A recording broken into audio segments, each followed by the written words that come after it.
And people think I'm cruel. I would much rather people live in tired old houses with no air conditioning than under a bridge.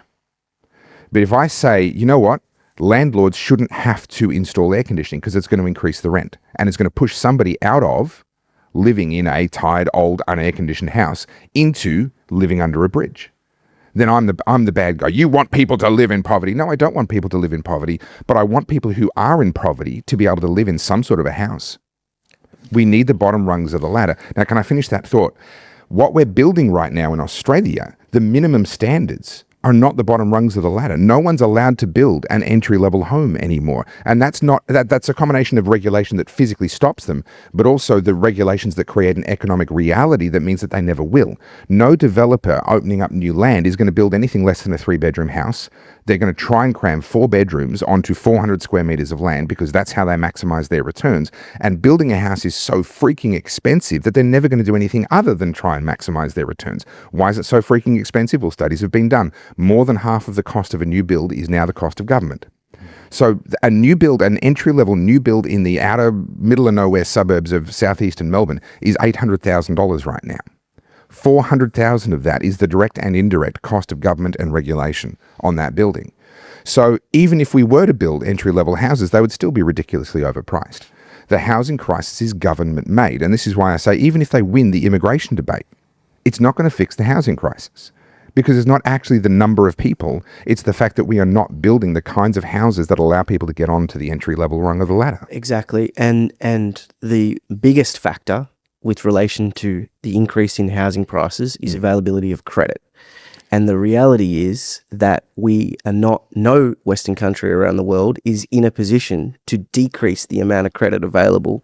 And so therefore they won't. So that vacuum will get, whether it's immigrants or not, it'll be wealthy Australians, it'll be whoever can afford houses, unless they decrease the availability of credit. Housing prices are going up. As you increase the availability of credit, so goes the increase in housing prices. You're ignoring the impact of changes in supply. In a static market, increasing the availability of credit will absolutely drive demand and will therefore drive prices up. If we actually start supplying the market with entry-level housing, I mean, you could have a near infinite amount of credit. I mean, obviously, infinite doesn't exist in the real world, and it certainly doesn't exist in economics. You can have all of the availability of credit that it'll still push the housing prices up. But you're still going to choose what you're going to pay for based on your repayments, based on your earning capacity. There is still a limit. The availability of credit hasn't meant that everyone's jumping on a $20 million mansion. No, but that's the point. The availability of credit means that house prices across the board will continue to rise as credit increases. Well, that's what's happening. What you're saying is something completely different. There's not enough affordable housing because of regulation and because the supply is not available. But it doesn't mean when that, and I've seen it, right? Yeah. I've seen land, I've sold 3,000 blocks of land, and I've seen land sizes go from average size to 600 to average size 400 to then giving 200 square meter blocks land. Yeah. And effectively what happens is that the small affordable ones continue to rise. They rise by a higher percentage than the bigger blocks because of the availability of credit. So I see what's happening here. So there is an expectation around what an entry-level home is. An entry-level home, the ones being built on 200 square meters, I'm going to take a stab in the dark, that they were not like the 1940s and 50s single-story brick units that were being built 3 to a block that I grew up around. These are double-story wannabe luxury townhouses with a fully finished kitchen with a stone bench top, an ensuite bathroom for the master bedroom, and a whole bunch of other things. Now, can I just tell a quick story about my childhood? This is not a sob story. I want to be really clear about this. I had a great childhood, and the home I grew up in was fantastic. We did not have enough bedrooms for one per person. The entire family shared one bathroom for most of my childhood. My parents did eventually put on an add-on ensuite. The toilet that I used for my entire childhood until I was 14 years of age was outside of the house. I had to walk out the back door, walk through a breezeway that was freezing cold in the middle of winter, and sit in a Besser block, stuccoed dunny with a population of about 4,000 mosquitoes and 200 daddy longlegs. At whatever time of day or night, in the heat of summer or the cold of winter, there was no air conditioning anywhere in the house. We had one heater that was located in one part of the house and would only keep that part of the house warm. This was what was called normal. This was entirely normal. This was not an entry-level house. This was actually my parents. I was their 5th kid. that's the home that they bought in their 30s. And they owned into their 40s before they then moved into a larger house. We've actually lost touch with what an entry level house even is. No, I agree. I'm not disagreeing with your point. I think your point is an extremely valid one. I think that the government, through deregulation, has the power to solve the housing crisis by making it possible for developers to build that kind of housing. Oh, sure. And that's the regulatory aspect that I talked about. 100%. Yeah. I just think that for people to go and then blame developers or to argue against the increase in housing prices, the reality is we live in a global macro environment where the availability of credit cannot be allowed to decrease, because if it does, we will go into a depression. There's been two major opportunities for them to allow credit to decrease.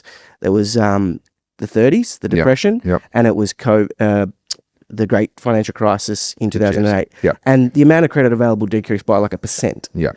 Where this is a system that does not allow credit to decrease. So it has to continue to increase. So therefore, we can't stop housing prices going up. They're going to continue to go up because we're in a global debt bubble. The only way is your way is through deregulation. Yes. Now, can we talk about the debt side of things? Because we can actually flip this conversation on its head and realize that we're not talking about the increase in credit. We're talking about the devaluation of the dollar. Yeah. They are one and the same. Yes, right? yes. And so what's actually happening is our prices are not going up because goods are getting more expensive. Our prices are going up because our dollar is becoming less valuable. The cost of living crisis is not because goods have gotten more expensive.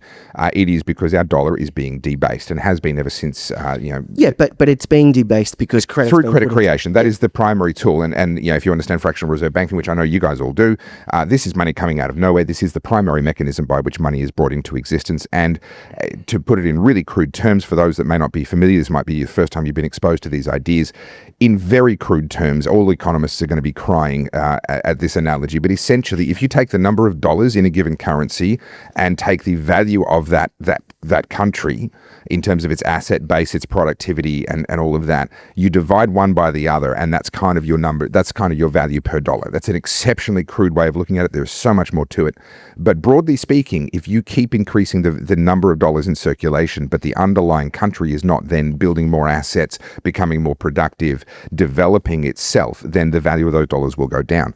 There is a case to be made for credit creation where it is going into actual assets and things that are actually increasing the underlying base, which in this case is people's faith in the country. I mean, there's no intrinsic value to any of these currencies. It's Jared just... Rennick talks about it. Yeah, Jared Rennick talks about this.